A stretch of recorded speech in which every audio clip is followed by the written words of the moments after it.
What's going on? Witchcraft at its best.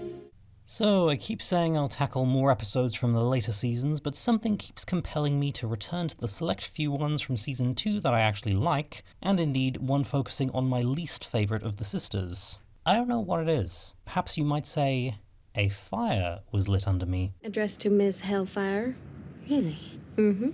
So it's Friday the 13th, and that probably makes Charmed the first witch show to have 2 Friday the 13th episodes before a Halloween one. Thanks for that, Aaron. And because in Season 1, a certain demon of fear surfaced on that day to try and kill 13 witches, you bet Barbas is back for a sequel. 13 Dead Witches by midnight on Friday the 13th. Ring any bells? Barbas. This time, however, his method involves hiring a hitwoman called Miss Hellfire to assassinate his baker's dozen, including the 3 sisters. A hitwoman. Someone obviously hired her. After a quite unsubtle and, more importantly, unsuccessful attempt at killing 3 birds with 1 stone, Ms. HF is toast before the opening credits. But a choice investigation of her house reveals that she was a pro at changing her appearance via wigs, makeup, etc., so Prue decides to go undercover and pretend to be her. Maybe the best way to find out who hired her is to pretend to be her. It's partly about finding out who sent her, but we all know it's really about the clothes. Check out this wardrobe. Meanwhile, the other 2 sisters and Daryl set about protecting the next witch on the hit list, but after a few minutes with her, it's clear they're the ones who need protecting. I don't see how you can cast a spell that's worth a darn. Ms. Hellfire, it was an episode I actually didn't like on my first watch of the series because I knew what I liked when watching a show about magic, and my thought was that if I wanted spies and hitwomen, I would watch Alias and La Femme Nikita, both of which I still haven't gotten around to watching, and so you can fill in the blanks for yourselves on how I disliked the very concept from the beginning. Put that thing away before you hurt yourself. But thankfully, the in-between period was a time of growth and reflection, and I rather quickly came around. For some reason. But seriously, how can you not love this episode? Prue's home, I think. That's Prue, all right. Charmed could really wrench our heartstrings when it wanted to, and it could make us laugh either through Holly Marie Combs' unrivaled snark or Alyssa Milano's scary affinity with these kinds of sounds. It could also shock us with riveting plot twists every now and then, but at the end of the day, the appeal of the show was definitely escapism. I mean, do witches date? Not only do they date, but they usually get the best guys. After all, as much as some parts of the fandom want to insist it was the bell jar, it was fantasy. Magic, witches, demons, and living vicariously through the main characters. You a little too eager to play this role. It's not a bad role to play. This episode allows for a fun trip, as Prue embarks on an emergency impersonation, and in fact doing so to escape her ever-increasing workload at Buckland's. I need another me. I don't even have time to have fun anymore. All the other sisters would get an episode like this later for various reasons specific to them. Phoebe would get turned into a mermaid and use that as a chance to run away from her complicated feelings towards Cole. Paige would become a wood nymph as an outlet to prioritizing witch responsibilities above her personal life. Piper wouldn't get typical episodes like this, but Hell Hath No Fury and Sword in the City would allow her to escape day-to-day life for a bit. Impressive, huh? These episodes and transformations would usually serve to force whatever sister they focused on to realize something in her life that isn't working, and thus set about to change it. And what's interesting here is that this transformation isn't magical or accidental, but human and voluntary. Got any better ideas? I'm certainly game. And Prue really is the right sister to get an episode like this. Overworked, overstressed, no time for anything else but Bucklands and demons, Prue gets a chance to step away from that life for a moment, and not necessarily walk on the wild side, but definitely flirt with danger a little. Since going behind enemy lines is a lot more risky than just confronting the enemies when they attack. And of course the man running the operation would have to be an attractive bad boy who's just nice enough for her to kinda sorta be into it until her cover's blown. And actually, while the series stresses that Phoebe is the one most likely to be swayed to evil because she was born closest to the spiritual nexus, I've found that Prue is another sister who frequently gets tempted by the dark side. Not necessarily with the idea of being evil, but by getting the chance to rebel. Come on, Prue, I've taken a walk on the dark side. I know all the signs. The end of the season reveals that she went through a rebellious phase at 17, and sometimes wishes things still felt like that. And in Bride and Gloom, she admits to finding evil somewhat attractive. And Just Harried is one big callback to this, where Prue's subconscious takes on a bad girl alter ego. I dream of having that kind of freedom, but instead I get stuck watching my sisters live my dream. Even her final episode shows how she can snap when she doesn't have to care about responsibilities anymore. And this isn't just a case of Prue having to learn the same lesson over and over again, but more of a recurring through line with her character. And this is even in service of an arc. Look at me. All right, I am booked with work. Prue had seen in the bad future of Morality Bites that she could end up a workaholic with no personal life and no time for family, and ended that episode dead set on not becoming like that.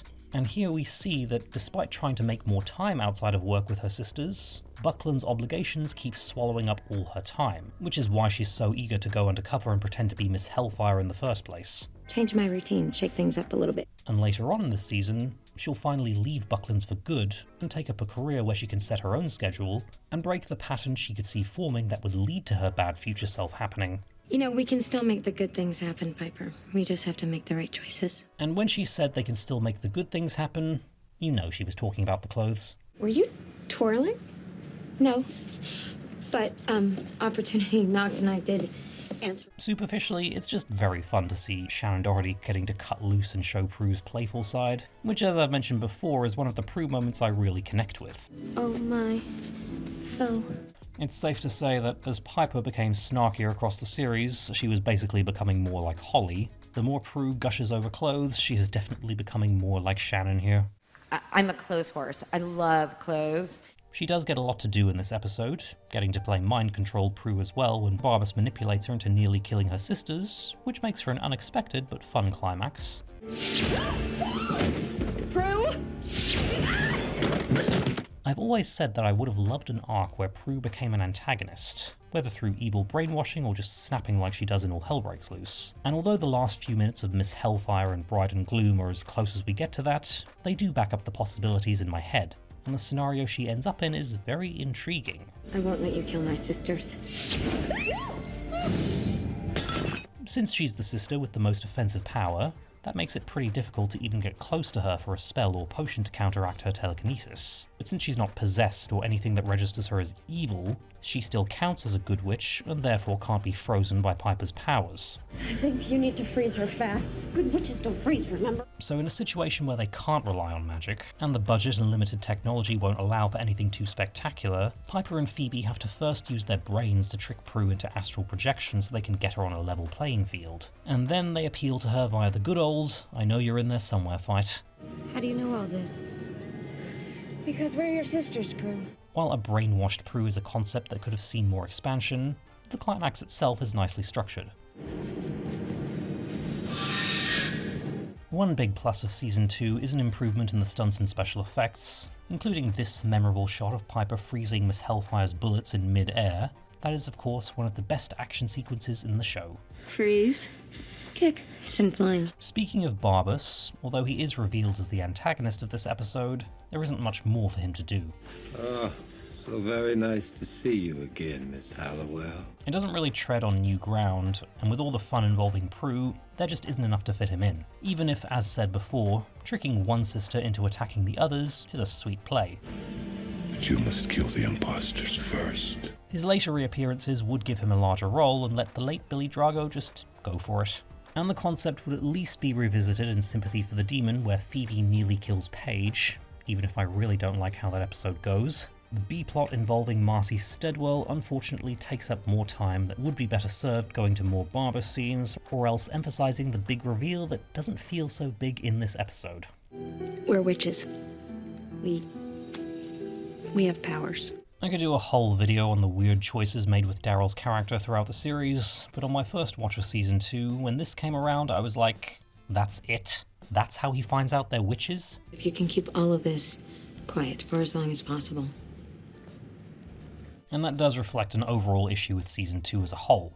Good ingredients, but poor execution. I don't know if you want a damn broom, a skillet, a cauldron, a dustbuster, I don't give a damn. I just would have expected more oomph from the sisters finally revealing their secret to another mortal besides Andy.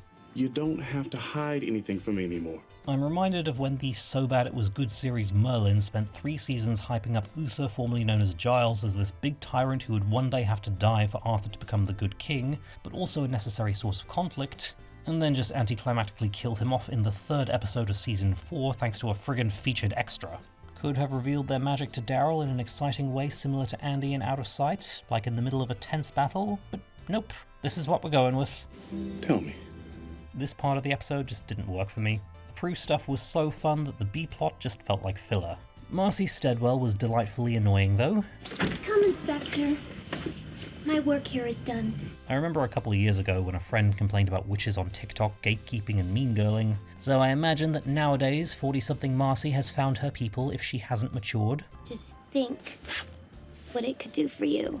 And I get the sense that Bane Jessup seems to be pretty popular in the fandom. Just a little something to think about in jail. It won't be the only thing I think about, I promise. He wouldn't be the first 1 to 2 episode character to enjoy great fan press, and it's not hard to see why. Is that a threat? No, it's a compliment. After the death of Andy, Prue just didn't get a lot of luck in terms of the men in her life. Jack? I really don't see it, and there's way too much yikes with this character. Well, no complaints about my view either. Justin? Well, he's nice. Any other guys are basically just breathing accessories. Bane obviously has the conflict of being a criminal, but also into her in a way that's kinda respectful. You say you preferred orchids. Like, he is facilitating the murder of 13 innocent witches, but he buys flowers and champagne for Ms. Hellfire, and treats her with dignity, so I guess that sort of balances it out. I would have preferred orchids. Beautiful and honest.